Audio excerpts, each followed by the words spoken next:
welcome to this very special Christmas lesson for the English concertina, and we're doing the lovely old tune Gaudete. This tune dates back to the late 1500s, but of course we in this country, in England, we know it from Steel Ice Band's hit record from the 70s, where they sang the whole thing a cappella, and we all loved it. Well, I did anyway, I thought it was great. Steel Ice Band did it in C sharp Aeolian, C sharp minor if you like, which is a horrid key for the concertina. So we're going to do it in G Aeolian, or if you like G minor. So the way I've arranged this is for 4 concertinas, and the main treble concertina part is the part I'm going to deal with first.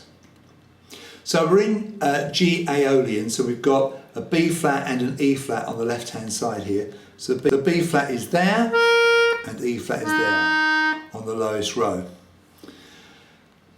So the timing is pretty weird because you've got bars of 2 and you've got bars of 6. So the first part, 1, 2, 1, 2, and then you have this 1, 2, 3, 4, 5, 6, 1, 2. Okay, that's all on the pull, and then as you push the bellows closed, you've got this.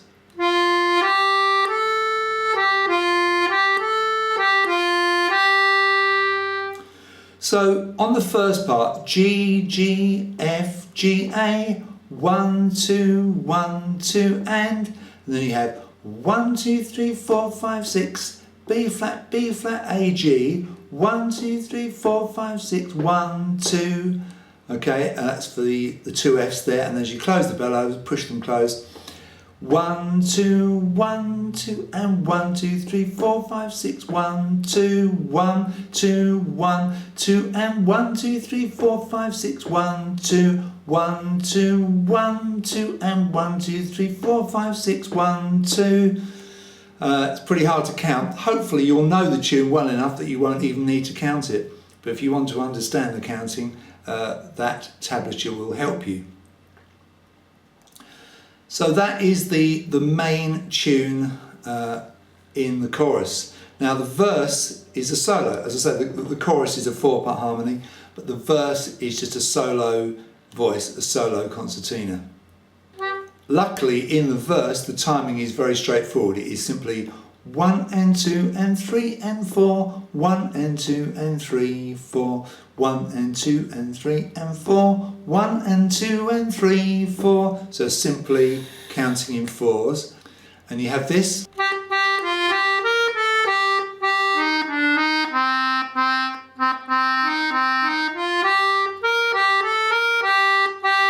So again, half of it pulling out, half of it closing.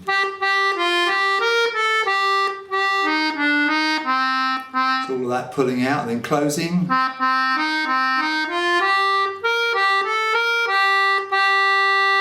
And I think it sounds really nice in this key. It's fairly low down on the concertina, but that sounds, I think, really nice. And that is the verse, which is a solo part that comes at the end of each of those 4-part harmony choruses.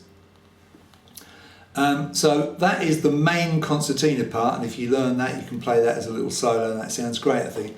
But if you want to learn the other parts, keep watching, because I'm going to show you the alto, the tenor and the baritone parts. So this alto part sounds pretty weird on its own. It's the sort of the next part down from the treble part. If you think of the treble part as being the soprano voice, then the alto part is just one down from that. So it's still fairly high and definitely playable on this treble concertina. So we've got everything on the right hand side of the concertina apart from one note, which is the C, which is on the left. So again, you do it half and half, pulling out half and pushing close for half. So you have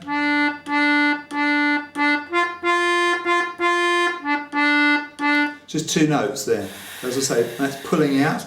D, D, D, D, F, F, F, F, D, D, D.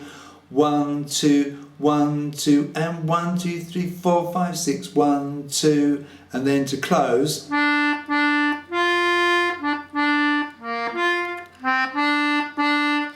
as I say, as it closes, you've got D, D, F, D, D, B flat, F, and then the only left-hand side note, a C, to come back to the D. So same timing as before, of course, exactly the same timing, but of course different notes.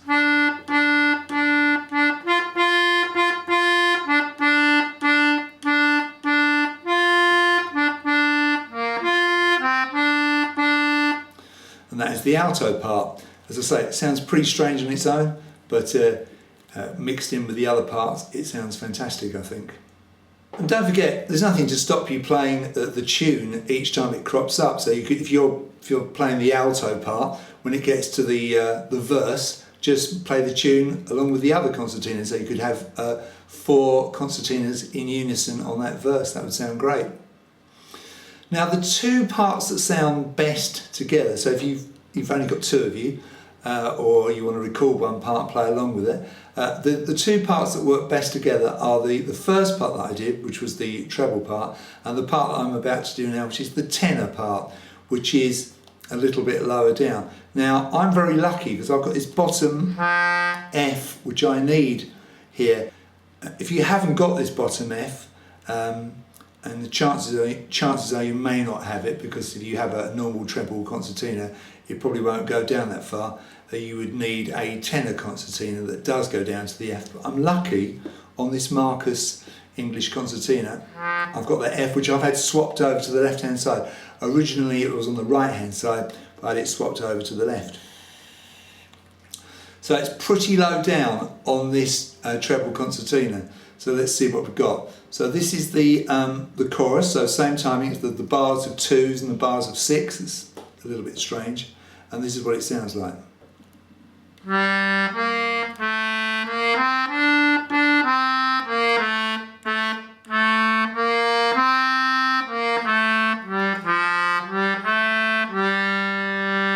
So it's pretty low down, but it sounds fantastic when you play it along with the normal treble tune.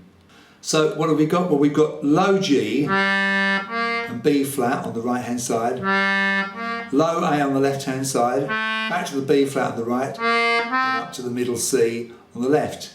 And that's all pulling out. That's the bars of 2, 1, 2, 1, 2, and so still pulling out. We've now got the bar of 6,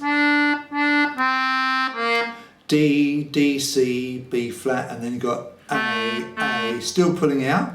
So let's deal with that whole of that section. So it's 2 bars of 2, a bar of 6 and a bar of 2, all pulling the bellows out.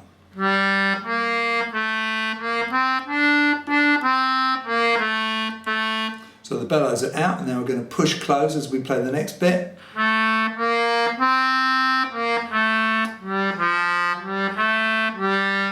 And you notice there, you have that low F there, okay, and then G, A, G. So same timing as before. You got 1, 2, 1, 2, and 1, 2, 3, 4, 5, 6, 1, 2, 1, 2, 1, 2, and 1, 2, 3, 4, 5, 6, 1, 2. That is the tenor part. Perfect on a tenor concertina, because the tenor concertina has those extra notes, and you'll definitely have the F. But if you've got a normal treble concertina, you may not have that note, that low F, but I hope you have. So that's the tenor part, and there's one more part to play, one more part to show you, and that is the baritone part, which corresponds to the bass voice, if you like. Now on the recording, I kind of cheated, because obviously I haven't got a baritone concertina, and this treble concertina doesn't go anywhere near low enough. So I played it an octave higher than it should be, and using the software, I detuned the whole thing down 1 octave, and I didn't think it would work, but it actually does work pretty well. So remember, when I show you this, it should be played on the baritone, and it would sound 1 octave lower. And again, we're dealing with this chorus, and these are the notes.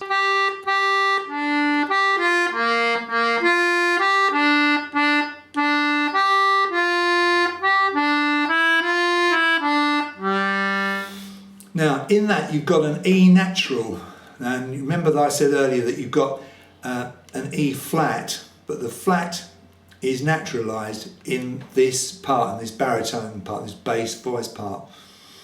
So it may show up on the music as an E natural, because you would expect to have an E flat if you're playing in G Aeolian. It sounds very complicated, doesn't it?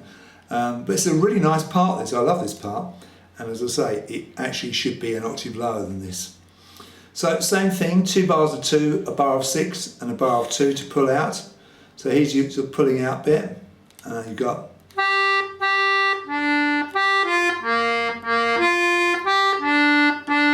G, G, D, G, F, B flat, F, G, D, D.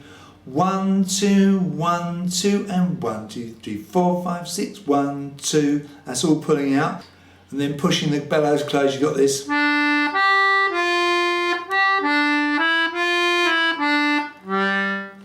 Watch out for that E natural there.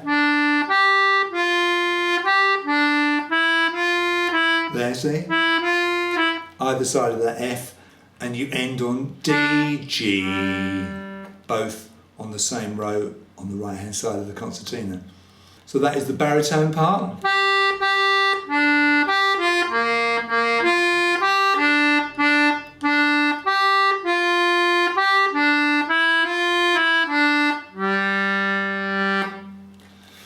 So those are the 4 parts, and if you put it all together, it sounds really fantastic, and hopefully you'll have some friends you can play along with and make a really lovely sound this Christmas. That's the end of this very special lesson, which I was very excited to bring you today, and I really hope you enjoyed it.